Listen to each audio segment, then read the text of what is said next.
Baik, pertama-tama Om Swastiastu, Assalamualaikum, salam. Nama budaya, salam kebajikan, dan salam harmoni. Baik, perkenalkan saya Flora Angel Bukorenajin dengan NIM 2317 051139 dari kelas 4H. Jadi tugas saya membuat video kali ini yaitu guna memenuhi tugas mata kuliah saya yaitu teori akuntansi. Jadi eh, artikel yang akan saya jelaskan pada kesempatan kali ini berjudul Pengaruh Inflasi Terhadap Perekonomian Indonesia. Tanpa berlama-lama, langsung saja.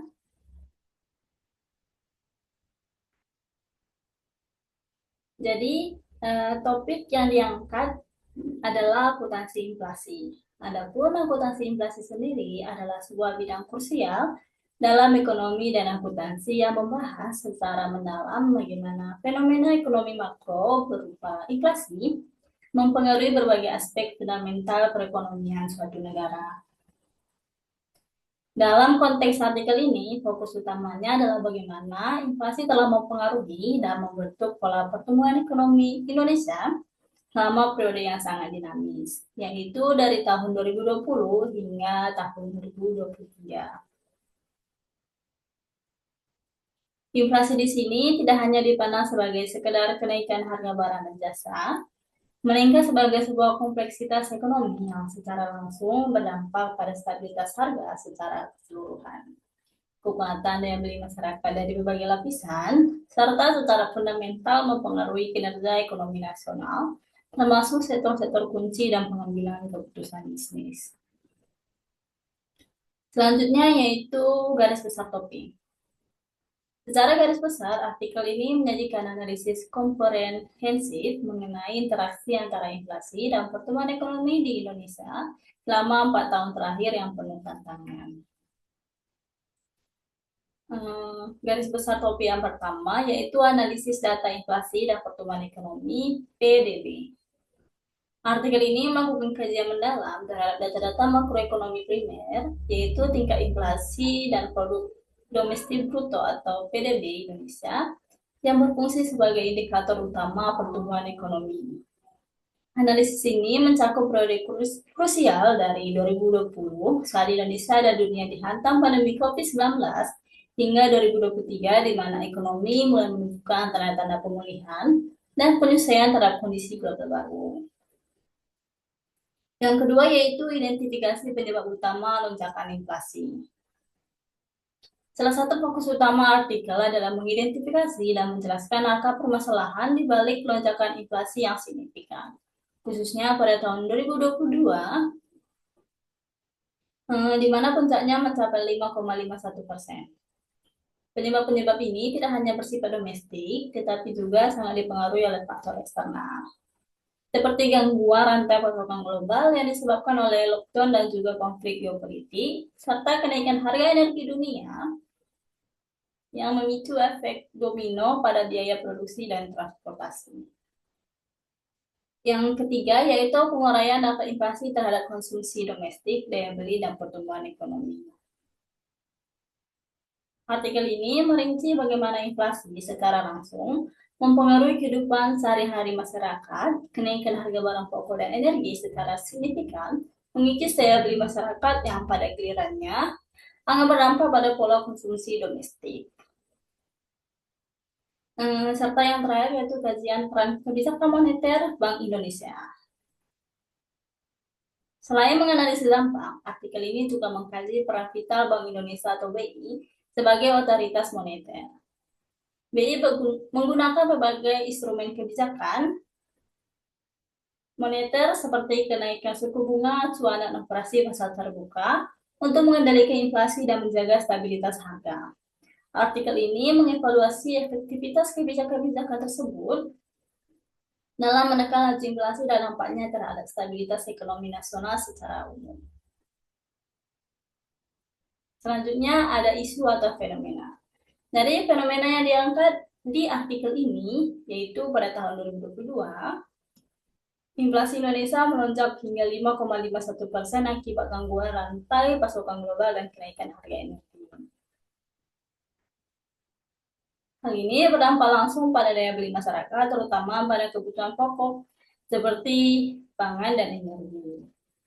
Meski demikian, pertumbuhan ekonomi Indonesia tetap positif, bahkan mencapai 5,31% di tahun yang sama, sebelum sedikit melambat pada tahun 2023. Fenomena ini menunjukkan bahwa meski inflasi tinggi menekan konsumsi, perekonomian masih mampu tumbuh, namun dengan risiko terhadap kesejahteraan masyarakat yang berpenghasilan rendah. Selanjutnya, judul dari artikel yang saya ambil yaitu pengaruh inflasi terhadap perekonomian Indonesia. Dan teori yang digunakan pada artikel ini yaitu teori makroekonomi tentang inflasi dan pertumbuhan ekonomi dari Simanung Khalid 2020 dan Sadono Sukrino 2017. Di mana inflasi mempengaruhi pertumbuhan ekonomi melalui daya beli, konsumsi, dan juga investasi.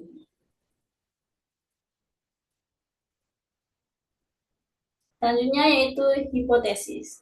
Artikel ini bersifat kualitatif sehingga tidak secara eksplisit merumuskan hipotesis kuantitatif. Selanjutnya yaitu metode penelitian. Jadi metode penelitian pada artikel ini itu menggunakan jenis kualitatif dengan teknik analisis dokumen, yaitu dokumen resmi seperti laporan BPS, Bank Indonesia, jurnal akademik, artikel, dan juga data sekunder lainnya. Dan langkah yang digunakan yaitu data dikumpulkan, dikelompokkan, lalu dianalisis untuk menemukan tema utama terkait dampak inflasi terhadap pertumbuhan ekonomi.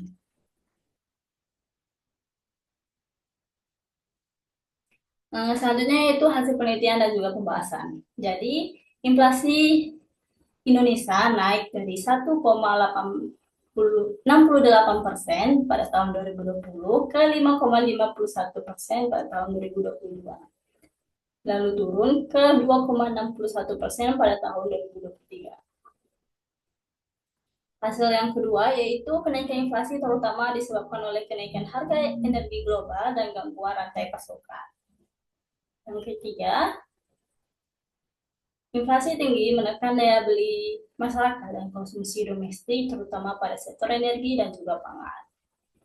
Lalu yang keempat, pertumbuhan ekonomi Indonesia sangat terkontradiksi pada tahun 2020, di mana minus 2,07% akibat pandemi, namun pulih ke 5,31% pada tahun 2022 dan sedikit melambat ke 5,05% pada 2023. Serta hasil penelitian yang terakhir yaitu kebijakan moneter ketat oleh Bank Indonesia efektif menurunkan inflasi, namun juga sedikit memperlambat pertumbuhan ekonomi.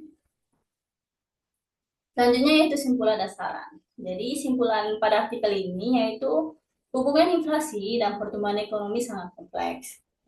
Inflasi yang terlalu tinggi dapat menghambat pertumbuhan, tetapi inflasi moderat masih dapat ditoleransi. Kebijakan ekonomi yang seimbang sangat penting untuk menjaga stabilitas ekonomi dan kesejahteraan masyarakat. Lalu saran dari artikel ini yaitu pemerintah dan Bank Indonesia perlu terus menjaga keseimbangan antara pertumbuhan ekonomi dan stabilitas harga melalui kebijakan moneter dan fiskal yang tepat. Selanjutnya yaitu kelebihan dan kekurangan. Jadi kelebihan dari artikel ini yaitu yang pertama, analisisnya yaitu aktual dan juga relevan dengan kondisi Indonesia pada pasca pandemi. Yang kedua, menggunakan data resmi dan sumber yang kredibel. Yang ketiga, mengulas secara komprehensif dampak inflasi pada berbagai aspek ekonomi. Selain kelebihan, artikel ini juga memiliki kekurangan, yaitu kekurangan yang pertama, tidak menggunakan pendekatan kuantitatif atau statistik, sehingga tidak mengukur besaran pengaruh secara numerik. Kekurangan yang kedua, tidak membahas dampak inflasi secara spesifik pada sektor-sektor industri atau kelompok masyarakat yang tertentu. Jadi, yang terakhir itu kesimpulan secara keseluruhan. Jadi, artikel ini secara komprehensif membahas bagaimana inflasi mempengaruhi pertumbuhan ekonomi Indonesia pada periode 2020 hingga 2023. Dengan menggunakan pendekatan kualitatif dan analisis dokumen, Penulis berhasil menunjukkan bahwa inflasi yang tinggi berdampak negatif pada daya beli dan konsumsi masyarakat. Namun, pertumbuhan ekonomi tetap dapat dipertahankan melalui kebijakan moneter yang tepat. Studi ini menegaskan pentingnya kebijakan ekonomi yang seimbang untuk menjaga stabilitas ekonomi dan kesejahteraan masyarakat, serta perlunya pengawasan yang berkelanjutan terhadap faktor-faktor pemicu dan inflasi di masa depan. Baik, sekian presentasi dari saya yang berjudul pengaruh inflasi terhadap perekonomian Indonesia dengan topik akuntansi inflasi. Mohon maaf bila ada salah kata dan juga perilaku yang saya lakukan baik sengaja maupun tidak sengaja pada presentasi tadi. Akhir kata saya ucapkan terima kasih.